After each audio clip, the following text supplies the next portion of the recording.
আমরা রমাদানে একটা সালাত আদায় করি, কি সালাত? তারাবির সালাত, তাই না? এখন আপনার এই গোবিন্দগঞ্জ, গাইবান্ধা, রংপুর জেলার সব আলেম ওলামাকে এক মঞ্চে করে বলেন, হুজুর তারাবি শব্দটা কোরআন হাদিসের কোথায় আছে? হ্যাঁ, কোথাও আছে না। এটা হলো মুহাদ্দিসগণ বৈশিষ্ট্যগত একটা নাম দিয়েছেন। তারাবিটা রাহাতুন শব্দ থেকে আসছে, যার অর্থ হচ্ছে প্রশান্তির সাথে আদায় করা। কিসের সাথে? যদিও আপনার ইমাম 5G 6G গতিতে আদায় করে, 5G গতিতে আদায় করে না, একেবারে 20 রাকাত তারাবি মাইরে দিল 12-20 মিনিটে। অথচ তারাবি মানে কি? ধীর স্থিরতার সাথে আদায় করা। এই জন্য মুহাদ্দিসগণ নাম দিয়েছে তারাবি, মানে ধীর প্রশান্তির সাথে আদায় করতে হবে। কিন্তু তারাবি শব্দটা কোরআনেও নাই, হাদিসেও নাই, এটা বৈশিষ্ট্যগত একটা নাম। তাহলে বৈশিষ্ট্যগত নাম দিলে কোনো সমস্যা আছে? আহলুল হাদিস এটা বৈশিষ্ট্যগত নাম, এর অর্থ হচ্ছে কোরআন এবং হাদিসের অনুসারী। কোরআন আর হাদিসের কি? আহাল মানে অনুসারী, হাদিস মানে কোরআন এবং হাদিস। হাদিস মানে কোরআন আর হাদিস।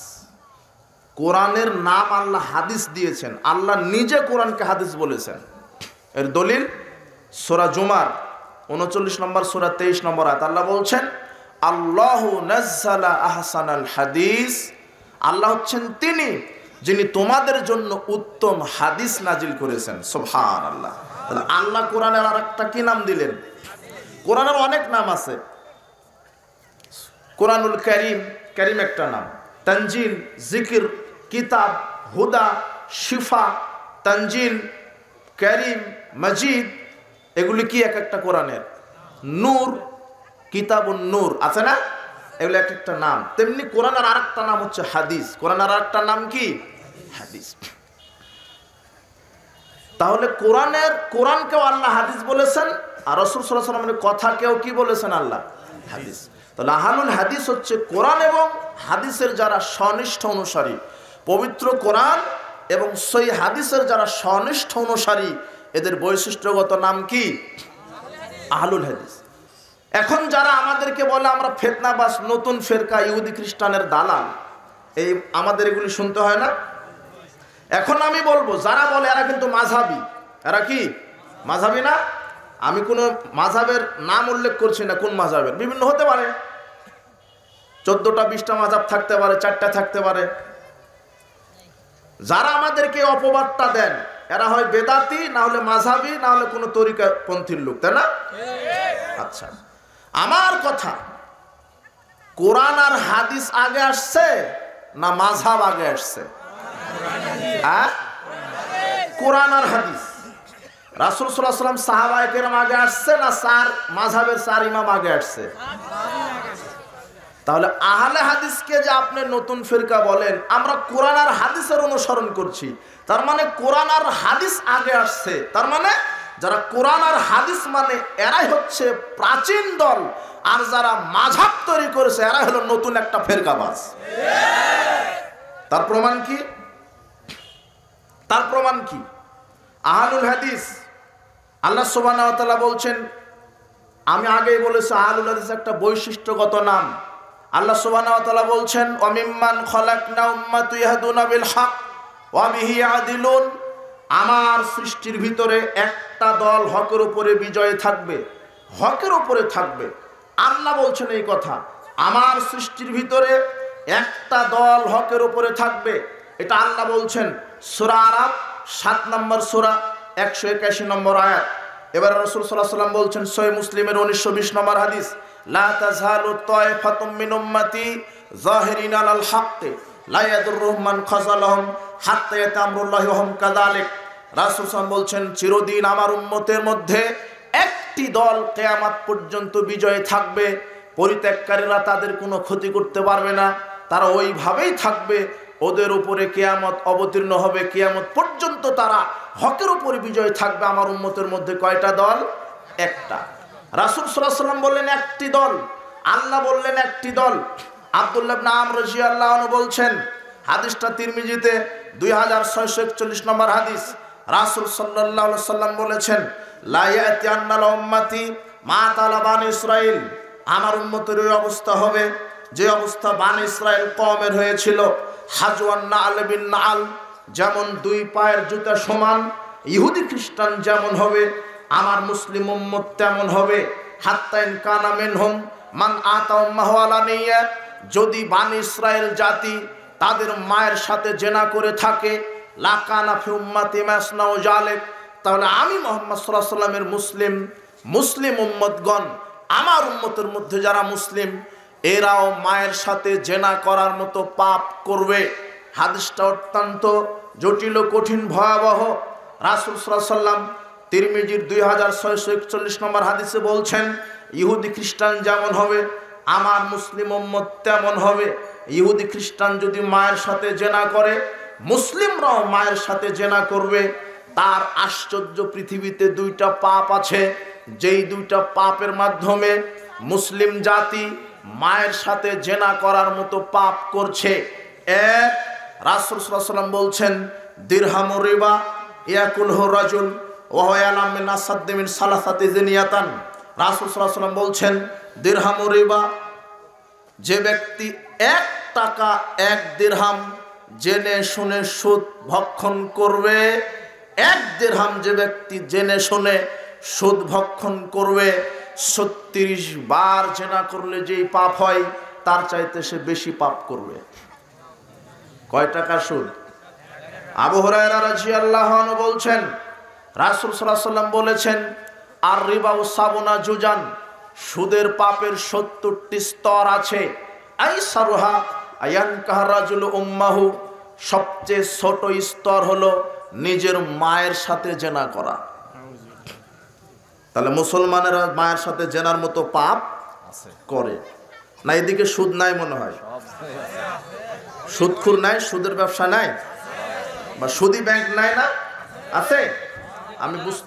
আমি কি বোঝাতে পারছি আপনাদেরকে যে রাসূল সাল্লাল্লাহু আলাইহি ওয়াসাল্লাম বলছেন, ইহুদি খ্রিস্টান যদি মায়ের সাথে জেনা করে, আমার মুসলিম উম্মতগণ মায়ের সাথে জেনার মতো পাপ করবে। তার একটা কি পাপ করে? সুদ।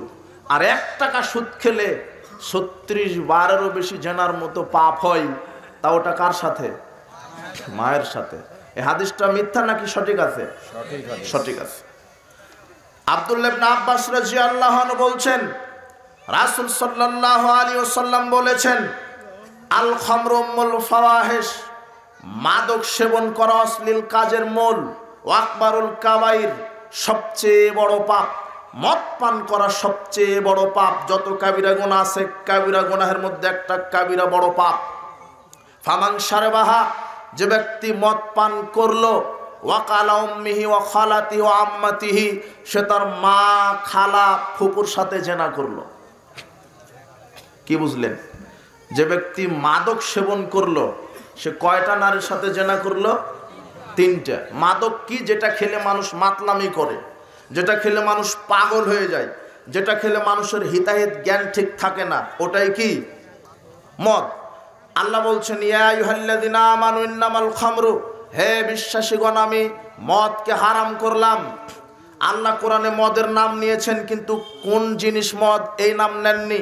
শুধু বলেছেন মদ হারাম, কিন্তু কোন কোন জিনিসটা মদ এই নাম নেওয়া হয়নি। আল্লাহ রাসূল সাল্লাল্লাহু আলাইহি ওয়াসাল্লাম বলছেন, কুল্লু মুসকিরিন খামরুন কুল্লু খামরিন হারাম, প্রত্যেকটা নেশা সৃষ্টি করে এমন বস্তুটা মদ, আর প্রত্যেক মদ হচ্ছে হারাম। তার মানে যেটা খেলে নেশা হয় ওটাই হলো মদ, যেটা খেলে কি হয়? নেশা হয়, ওটাই কি? মদ। মদের কিন্তু নাম নাই কোরআন হাদিসে। ওই যে ইয়াবা, beer, whisky, champagne, vodka, pethidine, আপনার আর কি আছে, তারি, গাঁজা, বিড়ি, সিগারেট, জর্দাগুল, এগুলির কোনো নাম আছে নাকি কোরআনে? তা আমরা যে বলছি এগুলি মদ, তার মানে রাসূল সাল্লাল্লাহু আলাইহি ওয়াসাল্লাম সংজ্ঞা দিয়েছেন কি? যেটা খেলে মানুষ মাতলামি করে, যেটা খেলে কি করে? বিয়ার, হুইস্কি, হেরোইন, প্যাথেডিন, এগুলি কি রাসায়নিক দ্রব্য, মাদক না? এগুলি খেলে মানুষের মাথা ঠিক থাকে না, মাতাল হয়ে যায়, কারণ এর ভিতরে মাদক আছে। এখন হয়তো অনেক যুবকেরা বলতে পারে যে আপনি যে সিরিয়ালে বললেন বিড়ি, সিগারেট, জর্দাগুলের কথা, তো এগুলো তো মদ নয়, কেননা এগুলি মাতলামি করি না। তো আমরা যে বিড়ি, সিগারেট, জর্দা খাই, আমাদের মাথা ঠিকই থাকে, আমরা পাগল হই না। কিন্তু রাসূল সাল্লাল্লাহু আলাইহি ওয়াসাল্লাম বলছেন, মাসকারা কাসিরু ফা কলিলুহু হারাম, যেই জিনিসটা বেশি পরিমাণ খেলে মানুষ পাগল হয়ে যায়, তার অনুপরিমাণ খাওয়াটাও কি হারাম। যুবক, তুমি বিড়ি খাও, তুমি সিগারেট খাও, মুরব্বী, মৌলভী সাহেব, মসজিদের খতিব হুজুর সাহেব, আপনাকে বলছি, আপনি জর্দা খান, আপনি বুড়া মানুষ, আপনি জর্দা খান, আপনি মুরব্বী জর্দা দিয়ে পান খান, আপনি পানের সাথে 1 গ্রাম 2 গ্রাম জর্দা খান, কিন্তু আপনাকে যদি একসাথে 200-250 গ্রাম জর্দা খাইয়ে দেওয়া হয়, আপনিও পাগল হয়ে যাবেন। তার মানে যেটা বেশি খেলে মানুষ পাগল হয়, তার অল্পটাও হারাম। অতএব জর্দা খাওয়া কি হারাম। জর্দার ভিতরে মাদক আছে। আর যুবক, তুমি সিগারেট খাও, যারা পান খায় জর্দা চিবিয়ে খায়, আর যারা সিগারেট খায় তারা জর্দা পুড়িয়ে খায়, বস্তু একই। তামাক পাতা থেকেই জর্দা, তামাক পাতা থেকেই বিড়ি সিগারেটের মশলা। আপনাকে এটা বুঝতে হবে, এটা হারাম, এর ভিতরে মাদক আছে। এটা কুরুচি সম্পূর্ণ, অরুচি সম্পূর্ণ খাদ্য, যেটা গরু, ছাগল, কুকুর, শৃগাল, শুয়োরও খায় না। বিড়ি সিগারেট জর্দা গোল কুকুর শৃগালও খায় না। যুবক, তুমি খাও, তোমার বাপ খায়, তোমার মাস্টার ডিগ্রি পাস বিশেষ ক্যাডারও খায়, মানে এদের রুচি পশু প্রাণীর চাইতে খারাপ। যারা বিড়ি খুর, যারা সিগারেট খুর, কাউকে আপনি দেখেছেন যে 1 গ্লাস দুধ, একটা ডিম, 1 প্লেট খাবার, বিরিয়ানি নিয়ে টয়লেটের ভিতরে ঢুকেছে? কোনটা নিয়ে ঢুকে? এই বিড়ি সিগারেট। এরা এত কুরুচিকর খাদ্য এটা। আজকে আপনি তওবা করবেন, ইমানের দাবি যদি থাকে। আর এই গাঁজা খুর যারা, ইয়াবা খুর, ফেন্সিডিল খুর, এর চাইতে বেশি খারাপ এই জর্দা খুরেরা। আপনি আন্দাজে ঠিক বললেন। যারা জর্দা খায়, যারা হিরোইন খায়, প্যাথেডিন খায়, এরা লুকিয়ে লুকিয়ে খায়। আর হুজুর জর্দা খায়, মসজিদের ভিতরে খায়। কথা বুঝেননি? মসজিদের ভিতরে খায়, যেটা কুকুরে খায় না, শুয়োরে খায় না, আপনি ওটা খান। সিগারেট, বিড়ি, গাঁজা, ইয়াবা, অরুচিকর খাবার। আর পৃথিবীতে কোনো পাপীকে রাসূল সাল্লাল্লাহু আলাইহি ওয়াসাল্লাম জুতা দিয়ে পিটতে বলেননি। আনাস রাদিয়াল্লাহু আনহু বলছেন, রাসূল সাল্লাল্লাহু আলাইহি ওয়াসাল্লাম কানা ইয়াযরিবু বিল খামরে বিন নিয়াল ওয়াল জিরাবি 40। রাসূল সাল্লাল্লাহু আলাইহি ওয়াসাল্লামের কাছে যখন কোনো মদখুরকে আনা হতো, তখন তিনি 40টা করে জুতা পিটা করতেন মদখুরকে। কয়টা করে? 40টা। তার মানে যারা মাদক খেয়ে বেড়ায়, আপনি বিড়ি খান, সিগারেট খান, গোল খান, ইয়াবা খান, যেটাই খান, ও কয়টা করে জুতা বাড়ি খাওয়ার যোগ্যতা অর্জন করছে? 40টা। কথা বুঝেছেন? মান শারাবাল খামরা ও সাকিরা লাম তুকবাল্লাহু লাম তুকবাল্লাহু সালাতুন 40 সাবাহান। রাসূল সাল্লাল্লাহু বলছেন, কেউ যদি একবার মাদক মুখে দেয়, তার 40 দিনের কোন ইবাদত কবুল হবে না। আপনাকে এই বক্তব্য আজকে দেওয়ার জন্য বলিনি, যদিও হাদিসের ইবারত চলে এসেছে। রাসূল সাল্লাল্লাহু আলাইহি ওয়াসাল্লাম বলছেন, মুসলিম উম্মত হবে ইহুদি খ্রিস্টানের মতো। তারা যদি মায়ের সাথে জেনা করে, আমার মুসলিম উম্মত জেনা করবে। তার 2টা পাপের মাধ্যমে জেনা করছে। এক হলো সুদ খাওয়ার পাপ, এক হচ্ছে দ্বিতীয় হচ্ছে মদ খাওয়ার পাপ। রাসূল সাল্লাল্লাহু আলাইহি ওয়াসাল্লাম বলছেন, ফামান শারাবাহা, যে ব্যক্তি মাদক মুখে দিল, ওয়াকালা উম্মিহি ওয়া খালাতি ওয়া আম্মাতিহি, সে তার মা, খালা, ফুপুর সাথে জেনা করলো। যুবক, তোমার যদি ইমানের দাবি থাকে, আজকে পকেট থেকে সিগারেটের প্যাকেট ফেলে দিবে, মরা পর্যন্ত মাদক মুখে দিবে না। মাদক তোমার অর্থকে ধ্বংস করছে, তোমার শক্তি, তোমার শারীরিক ক্ষতিকে ধ্বংস করছে, তোমার ইবাদতকে নষ্ট করছে, তোমার দুনিয়া নষ্ট করছে। এই মাদক তোমার পরকালকেও নষ্ট করছে। তুমি এই মাদককে কবর দাও।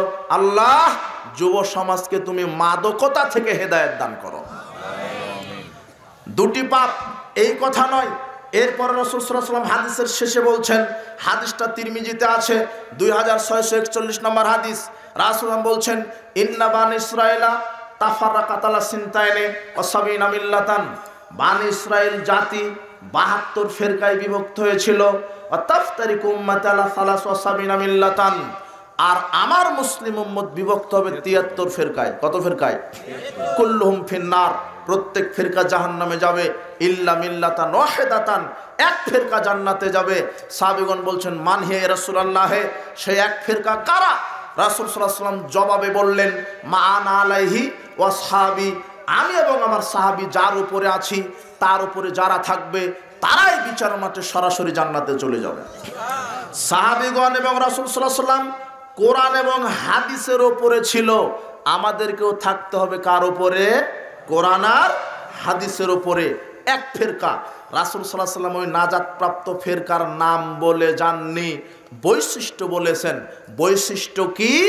যারা জন্ম থেকে মৃত্যু পর্যন্ত সার্বিক জীবনে যারা কোরআন আর হাদিসকে মানবে, ওরাই হবে সরাসরি জান্নাত প্রাপ্ত দল।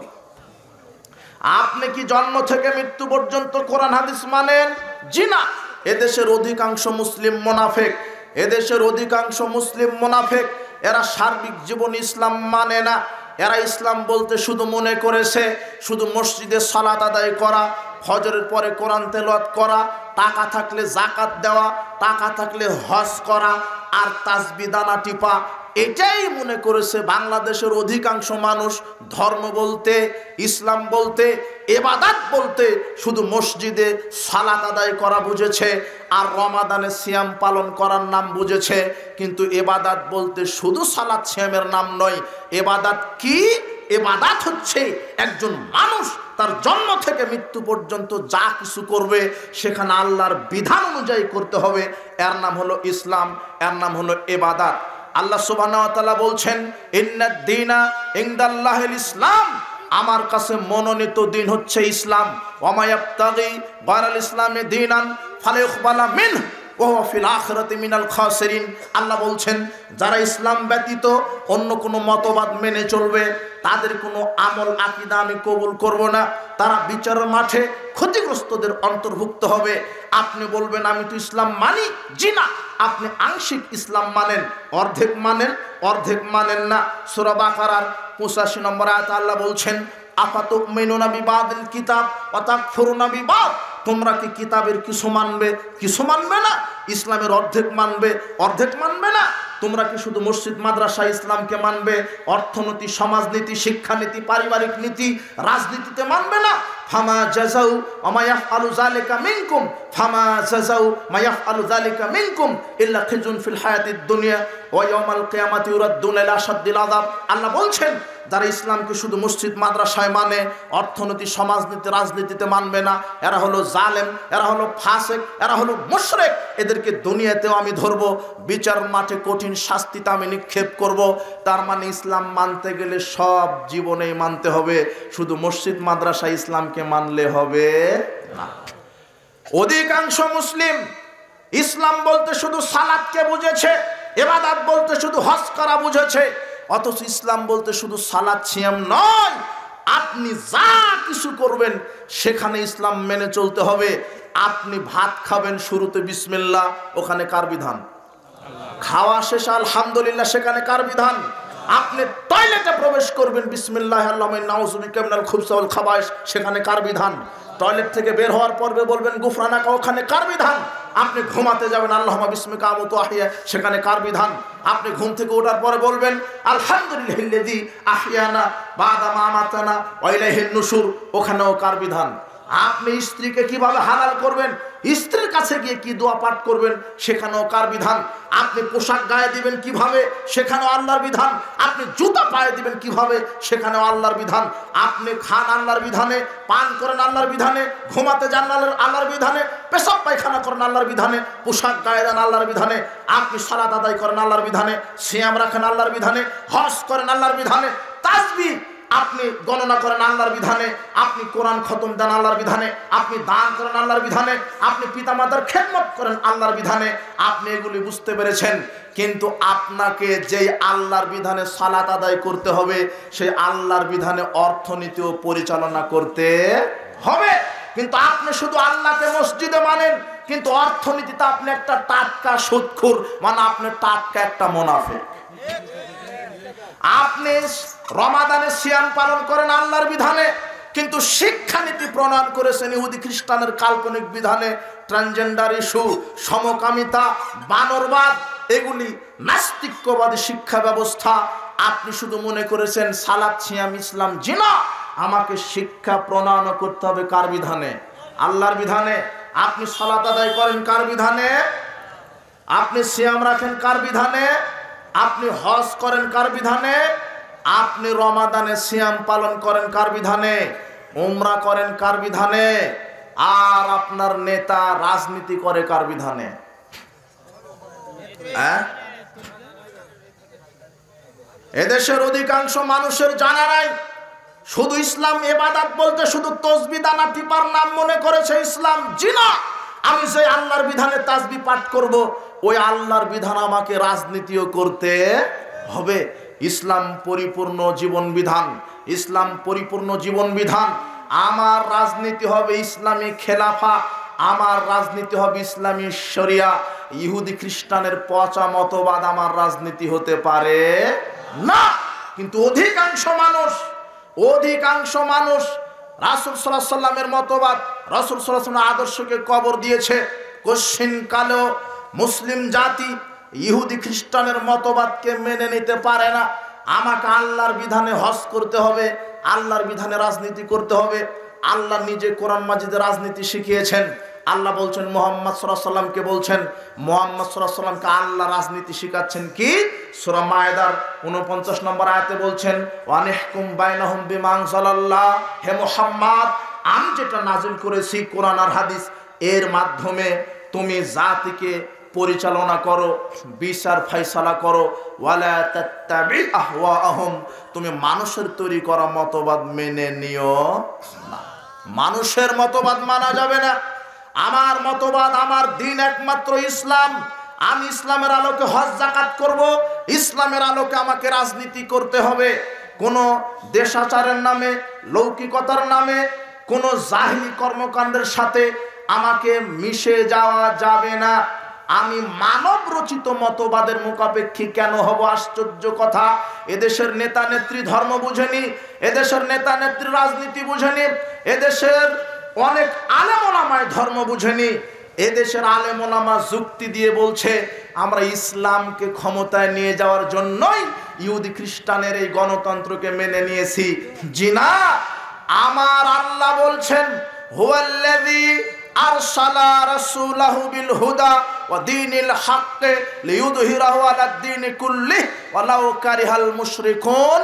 আল্লাহ বলছেন তিনি তো আল্লাহ যিনি তার নবীকে সত্য দিন সহকারে পৃথিবীতে প্রেরণ করেছেন। কেন? যাতে করে মানব রচিত যত মতবাদ সব কিছুকে কবর দিয়ে ইসলামকে বিজয় করতে পারে। কাকে? আপনি খুব মনোযোগ দেন, বক্তব্য আজকে বুঝে উঠতে হবে। একমাত্র আল্লাহর পক্ষ থেকে দিন জীবন ব্যবস্থার নাম কি? ইসলাম। ইসলাম ছাড়া মুসলিম কোনো নীতি, কোনো মতবাদ মানতে পারে না। কিন্তু আজকে দাড়ি টুপি লাগিয়ে ইহুদি খ্রিস্টানের বস্তা পচা মতবাদের উপরে ভিত্তি করে, ইহুদি খ্রিস্টানের নীতির উপরে নির্ভর করে ইসলাম কায়েমের যারা স্বপ্ন দেখছে, কিয়ামত পর্যন্ত স্বপ্নই থেকে যাবে, স্বপ্ন কোনোদিন বাস্তবায়ন হবে না ইনশাআল্লাহ। আপনি বুঝেননি? আশ্চর্য কথা, ইহুদি খ্রিস্টানের পচা মতবাদে ইসলাম কায়েম হবে না। আজকে ন্যাশনালিজম, জাতীয়তাবাদ, সেকুলারিজম, ডেমোক্রেসি, ক্যাপিটালিজম, কমিউনিজম, এই ইহুদি খ্রিস্টানের তৈরি করা মতবাদের উপরে অধিকাংশ নেতা রাজনীতিতে বিশ্বাসী। বাংলাদেশে আজ পর্যন্ত যত নেতা এসেছে প্রায় ছিল সেকুলার নেতা। এরা সেকুলার রাজনীতিতে বিশ্বাসী। সেকুলারিজমটা কি? সেকুলারিজম কি জিনিস? সেকুলারিজম মানে ধর্ম নিরপেক্ষতাবাদ। বাংলাদেশের অধিকাংশ নেতা যাদেরকে আপনি শ্রদ্ধা করেন, যাদেরকে আপনি সম্মান করেন, যাদেরকে মনে করেছিলেন এরাই কল্যাণের বাহক, জি না, প্রচলিত মানব রচিত বিধানে মানুষের কোনোদিন কল্যাণ হবে না। মানুষের স্রষ্টা আল্লাহ। মানুষের কল্যাণে কি হবে সেটাও নির্ধারণ করে দিয়েছেন কে? আল্লাহ। মানব রচিত বিধানে কল্যাণ প্রতিষ্ঠিত হবে না। মানব রচিত বিধানে কোনোদিন কল্যাণ প্রতিষ্ঠিত হবে না। বলছিলাম যে এই পৃথিবীতে একমাত্র দিন জীবন ব্যবস্থা ইসলাম। আল্লাহ ইসলামকে প্রতিষ্ঠিত করে দিয়েছেন, যাবতীয় মতবাদকে কবর দিতে বলেছেন। আজকে এদেশের অধিকাংশ নেতা নেত্রী সেকুলার রাজনীতিতে বিশ্বাসী। মানে সেকুলার এটা একটা নীতি, এটা একটা মতবাদ। সেকুলারদের সঙ্গে বলা হচ্ছে ছাত্র সমাজ, আজকে তোমাদেরকে ইসলাম বুঝে এখান থেকে উঠতে হবে, একটু ধৈর্য ধারণ করো। তুমি সেকুলার রাজনীতিতে বিশ্বাসী না, তুমি যে নেতার পিছনে ঘুরো ওই নেতা সেকুলার। ওই নেতার আকীদা কি জানো? Secularism is the belief that religion should not be involve in the organization of society education. Secular নেতাদের আকীদা কি জানো? সেকুলার নেতাদের, বাংলাদেশে অধিকাংশ নেতা সেকুলার, ধর্ম নিরপেক্ষ। এদের আকীদা যে না, শিক্ষা জীবনে ইসলাম ঢুকাতে দিব না, আমরা অর্থনীতিতে ইসলাম ঢুকাতে দিব না, সংগঠন ইসলাম ঢুকাতে দিব না, সমাজ জীবন ইসলাম ঢুকাতে দিব না, religion should not be allowed to come into politics. আমরা রাজনীতিতে ইসলাম ঢুকাতে দিব না। রাজনীতিতে যদি ইসলাম ধর্ম ঢুকায় দিই তাহলে আমরা বড় বড় বোতল খেতেও পারবো না, জনগণের টাকা চুরিও করতে পারবো না। এই জন্য এরা রাজনীতি নিজের গতিতে করতে চায়। রাজনীতিতে ইসলাম এরা চায় না, এরা ইসলাম বিদ্বেষী। অধিকাংশই নেতা নাস্তিক্যবাদী, নীতি আদর্শে বিশ্বাসী। তার প্রমাণ এদের আকীদা। এরা বলছে রাজনীতিতে ধর্ম চলবে না, শিক্ষানীতিতে ধর্ম চলবে না, অর্থনীতিতে ধর্ম চলবে না। অর্থনীতিতে যদি ইসলাম ঢুকায় তাহলে সুদী মহাজন হওয়া যাবে না। রাজনীতিতে যদি ইসলাম ঢুকায় চুরি করা যাবে না। It is merely a matter between man and God. ধর্মটা কি? শুধু মসজিদ মাদ্রাসায় মানুষ নম নম করবে এতটুকুন ধর্ম? জি না, ধর্ম হচ্ছে মসজিদেও আল্লাহর বিধান দিয়ে সালাত, রাজনীতিতেও আল্লাহর বিধানে রাজনীতি, এটাই হলো ধর্ম। কিন্তু সেকুলারদের এই অন্ধ আকীদা, অন্ধ যুক্তিতে বাংলাদেশের যুব সমাজ আজকে পঙ্গু হয়েছে। আজকে দেশের অধিকাংশ নেতা এই ডেমোক্রেসি, গণতান্ত্রিক রাজনীতিতে বিশ্বাসী। তোমার নেতাকে আবার উপাধি দিয়েছে মাদার অফ ডেমোক্রেসি। জি না, ডেমোক্রেসি, গণতন্ত্র এর প্রবক্তা হচ্ছে আব্রাহাম লিঙ্কন, খ্রিস্টান মানুষ। আব্রাহাম লিঙ্কন খ্রিস্টান মানুষ। আমার নেতা মুহাম্মদ সাল্লাল্লাহু আলাইহি সাল্লাম, আমি রাজনীতি করব মুহাম্মদ সাল্লাল্লাহু আলাইহি সাল্লামের শিখানো রাজনীতি, ইসলামী খেলাফা। আমি খ্রিস্টানের মতবাদে রাজনীতি করতে পারি না, আমি মুসলিম। আরে তোমার দাড়িওয়ালা টুপিওয়ালা হুজুর ক্যানভাস শুরু করে দিয়েছে ডেমোক্রেসির উপরে, এ যুক্তি দিচ্ছে আমরা তো ভালোই চাচ্ছি, ইসলাম কায়েমের জন্যই এই গণতান্ত্রিক পদ্ধতি মেনে নিয়েছি। জি না, ওয়াল্লাহি এই পৃথিবীতে যদি ইসলাম কায়েম হয়, ইসলামের নীতিতে ইসলাম কায়েম হবে। কোনদিন ইহুদি খ্রিস্টানের নীতিতে পৃথিবীতে ইসলাম কায়েম হতে পারে না, পারে না, পারে না। ইসলাম কায়েম হবে ইসলামের নীতিতে, নবীর নীতিতে, আল্লাহর বিধানে। ইহুদি খ্রিস্টানের এই ডেমোক্রেসি কাল্পনিক বস্তাপচ মতবাদে কশ্চিন কালেও ইসলাম কায়েম হতে পারে না। এই ডেমোক্রেসি একটা ধোঁকাতন্ত্র, একটা হত্যাতন্ত্র, একটা গমতন্ত্র, একটা সন্ত্রাসতন্ত্র, একটা চুরিতন্ত্র, একটা দুর্নীতিতন্ত্র। অমুককে মারো, অমুককে হটাও, অমুককে গুম করো, আমাকেই ক্ষমতায় থাকতে হবে। এর নাম হচ্ছে গণতন্ত্র। গণতান্ত্রিক রাজনীতিতে কোনো মুসলিম বিশ্বাসী হতে পারে না। গণতান্ত্রিক রাজনীতিতে, গণতান্ত্রিক পদ্ধতিতে গণতন্ত্র শিক্ষায় ঢুকতে পারে না, সমাজে ঢুকতে পারে না, রাজনীতিতে ঢুকতে পারে না। আমার রাজনীতিতে ঢুকবে ইসলাম, আমার শিক্ষানীতিতে ঢুকবে ইসলাম, আমার সামাজিক নীতিতে ঢুকবে ইসলাম, আমার সার্বিক জীবনে আমি যেটা মানব সেটা হলো ইসলাম। কশ্চিন কালেও এই ইহুদি খ্রিস্টানের নীতিতে ইসলাম কায়েম হবে না। গণতান্ত্রিক পদ্ধতি কুফরি পদ্ধতি, এটা শিরকি পদ্ধতি। আপনাকে আজকে গণতান্ত্রিক রাজনীতি শিখে উঠতে হবে, আর ইসলামী রাজনীতি শিখে উঠতে হবে। গণতন্ত্র কি? মানুষের তৈরি করা আইন, আর ইসলাম হচ্ছে আল্লাহর সংবিধান। কার? গণতন্ত্র হচ্ছে মানুষের তৈরি করা মানব রচিত জীবন বিধান গণতন্ত্র, আর ইসলাম হচ্ছে আল্লাহ প্রদত্ত জীবন বিধান। গণতন্ত্রে অধিকাংশের রায় চূড়ান্ত, আর ইসলামে ওহির বিধান চূড়ান্ত। গণতন্ত্রে মানুষের আইন পরিবর্তনশীল, আর ইসলামে কোরআন হাদিসের বিধান অপরিবর্তনশীল। গণতন্ত্রে সকল ক্ষমতার উৎস জনগণ, আর ইসলামে সকল ক্ষমতার উৎস আল্লাহ। গণতন্ত্রে সার্বভৌম ক্ষমতার উৎস মালিক, গণতন্ত্রে সার্বভৌম ক্ষমতার উৎস জনগণ, আর ইসলামে সার্বভৌম ক্ষমতার মালিক হচ্ছেন আল্লাহ। কশ্চিন কালেও গণতন্ত্র ইসলামে এক হতে পারে না। হে ছাত্র সমাজ, হে যুব সমাজ, তোমরা ইসলামকে বোঝার চেষ্টা করো, তাওহীদকে বোঝার চেষ্টা করো। তোমরা 5 আগস্টে স্বাধীন হয়েছে বলছো না, তোমরা বলছো আমরা জুলুম থেকে রক্ষা পেয়েছি। জি না, তোমরা ছাই পাওনি, কচু জুলুম থেকে রক্ষা পাওনি। আজকে যদি বাংলাদেশের উপদেষ্টারা বলে আগামীকাল আমি এই গণতান্ত্রিক পদ্ধতিতে আমি সরকার ব্যবস্থার ডাক দিলাম, তাহলে আপনি 2 চোখে যেই লাও সেই কদু দেখতে পাবেন। এক জালেম গেছে, আর এক জালেম বসবে, এক দুর্নীতিবাজ গেছে আর শত দুর্নীতিবাজ বসবে। আরে গণতন্ত্রের অপর নাম হচ্ছে দুর্নীতিবাজ। গণতন্ত্র হচ্ছে দুর্নীতিবাজ। গণতন্ত্র মানে হত্যাতন্ত্র, গুমতন্ত্র। আব্রাহাম লিঙ্কনের কাল্পনিক পদ্ধতি মানবো কেন? আমি কাপুরুষ। গণতন্ত্র আর একটা নীতি। গণতান্ত্রিক যারা নেতা হয়েছে বাংলাদেশে মুসলমান, এরা হলো ঘর জামাই মুসলমান। এরা হক কথা বলতে পারে না। এরা বলে জাতীয় ইস্যু, জাতীয় সঙ্গীত বন্ধ করা যাবে না, এটা জাতীয় ইস্যু। কাপুরুষ। ওমা তোমার আকাশ তোমার বাতাস, ওটা আল্লাহর আকাশ আল্লাহর বাতাস। আমি যদি মুসলিম নেতা হই, আমাকে মিডিয়াতে বলতে হবে আমি মুসলিম ধর্মমন্ত্রী হয়েছি। আমাকে মিডিয়াতে বলতে হবে এই জাতীয় সঙ্গীত ছেড়ে গেছে, আমি বাতিল দেখতে চাই। আমার ইমানি দায়িত্ব আমি বলার, বাতিল হোক আর না হোক। কিন্তু তোমার এই ধর্মমন্ত্রী, তোমার এই যত ডেমোক্রেসির উপরে এই সেকুলার দেশের যারা নেতা হবে, এরা হলো এক একটা ঘর জামাই হয়ে বসে আছে। এরা হক কথা বলতে পারছে না। আরে ইব্রাহিম আলাইহিস সালাম মুন্ডুবে ঢুকেছে মূর্তি ভেঙে দেওয়ার জন্য, আর তোমার দাড়ি টুপিওয়ালা হুজুর মুন্ডুবে ঢুকে মূর্তি উদ্বোধন করার জন্য। পার্থক্য আছে, তফাৎ আছে বেটা। ধর্ম আগে বুঝতে হবে, তাওহীদ আগে বুঝতে হবে। তোমার নেতা এই আব্রাহাম লিঙ্কনের কাল্পনিক পদ্ধতিকে মেনে নিল কেন? আবু জেহেল, উতবা, সাইবা। আবু জেহেল, উতবা, সাইবা মুহাম্মদ সাল্লাল্লাহু আলাইহি ওয়াসাল্লামের কাছে গিয়ে বলছেন, আপনি এক বছর আমাদের মূর্তির পূজা করেন, আমরা এক বছর আপনার আল্লাহর পূজা করব। তখন রাসূল বলছেন, জি না, চলবে না, হয় একবার ইসলামের ভিতরে ঢুকো, আমি কখনো মূর্তি পূজা করব না। এতে দেখো ঘর জামাই নেতা হননি। মুহাম্মদ সাল্লাল্লাহু আলাইহি ওয়াসাল্লামকে মক্কার আবু জেহেল, উতবা, সাইবারা বলছেন, আপনি নারী চাইবেন, নারী দিব, টাকা চাইবেন, টাকা দিব, গাড়ি চাইবেন, গাড়ি দিব, বাড়ি চাইবেন, বাড়ি দিব, আরে মন্ত্রী করে দিব, আমাদের এক বছর ধর্ম আমাদেরটা মানেন। তখন মুহাম্মদ সাল্লাল্লাহু আলাইহি ওয়াসাল্লাম বললেন, জিনা লাকুম দিনুকুম ওয়ালিয়া দিন, তোমাদের ফলাফল তোমাদের, আমার দিন ইসলাম। আমি ঘর জামাই নেতা হতে রাজি নই। এই ছেলে শোনো, এদেশের অধিকাংশ মুসলিম নেতা ঘর জামাই। এরা ইসলাম বোঝেনি। ইসলাম তার নিজস্ব আকীদায় থাকবে। ইসলাম কোন মতবাদের মোকাপেক্ষী নয়। কশ্চিনকাল বিজাতির নীতিতে ইসলাম কায়েম হবে না। ইসলাম কায়েম হবে মুহাম্মদ সাল্লাল্লাহু আলাইহি ওয়াসাল্লামের নীতিতে। মানুষকে আকীদা আমলের দাওয়াত দিতে হবে।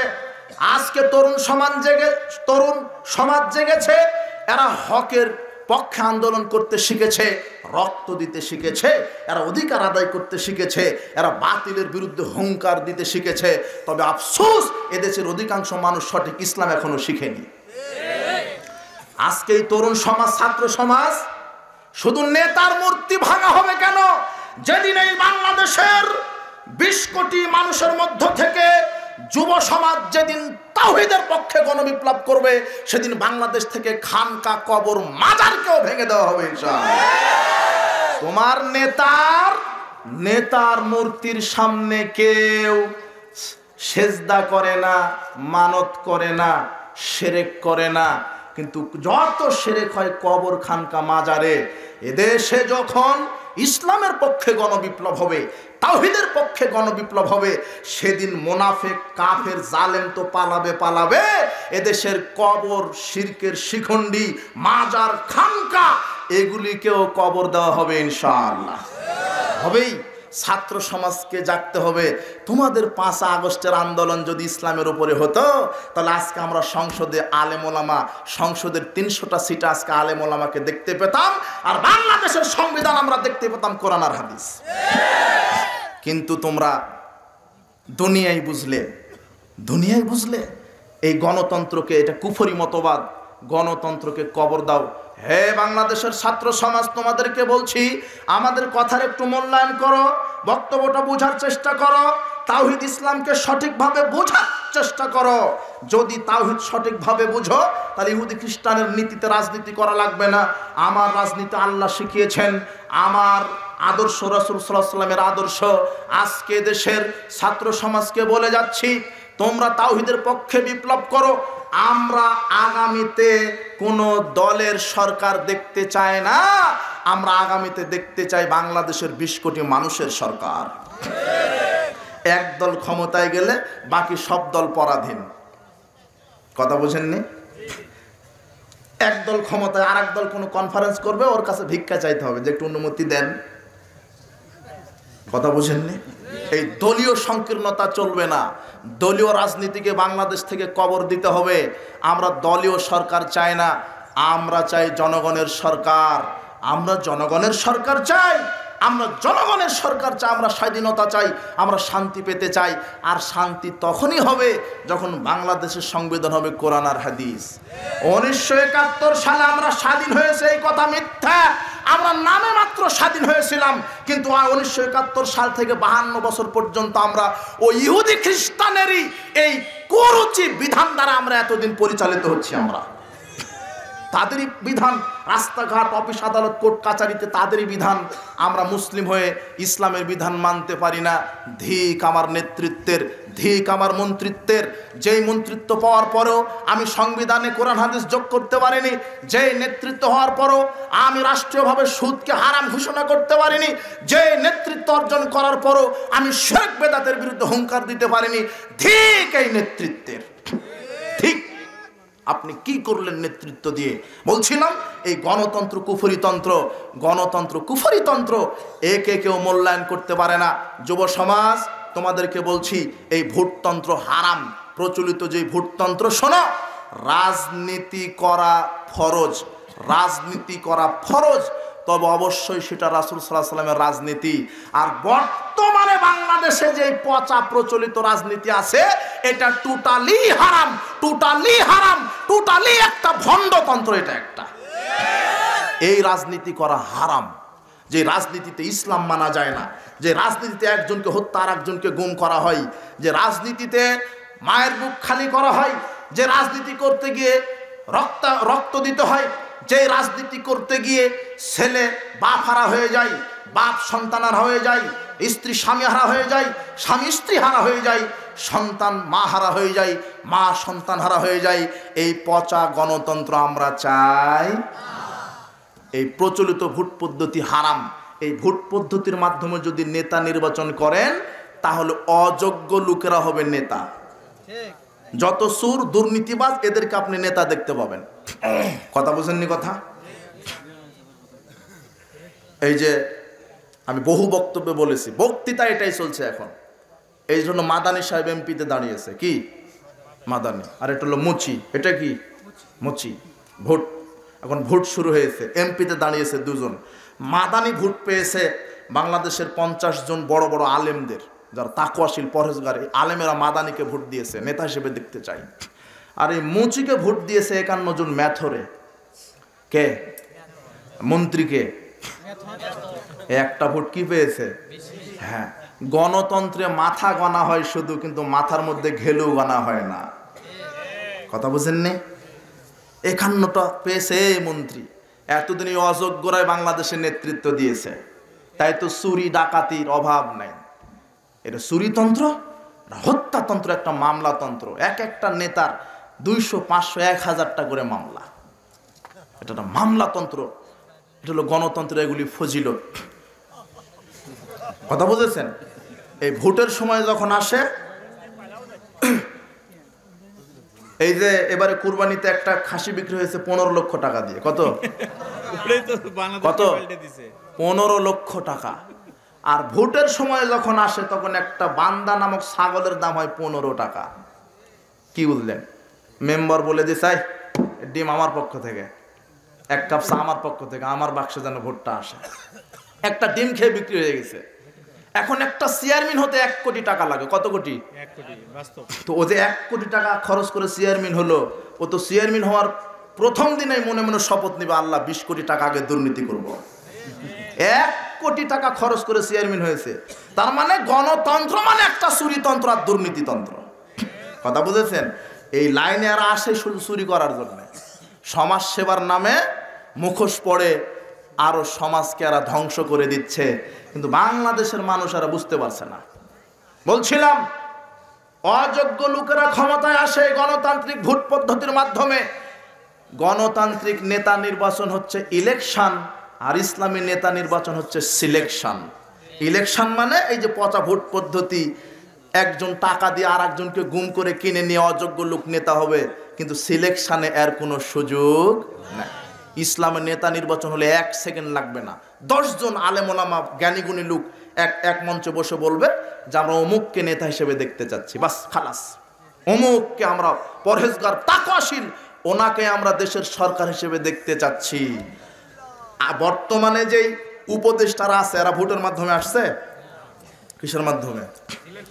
এরা চালাক না 100 বছর। কোনো আপত্তি আছে? জি না বলে। আপত্তি আছে? ক্যানভাস করা লাগবে, শুরু করে দাও দিন রাত, আমাকে ক্ষমতায় যাওয়া লাগবে, না হলে তো চুরি করা যাচ্ছে না, আমার দল ক্ষমতায় যাবে।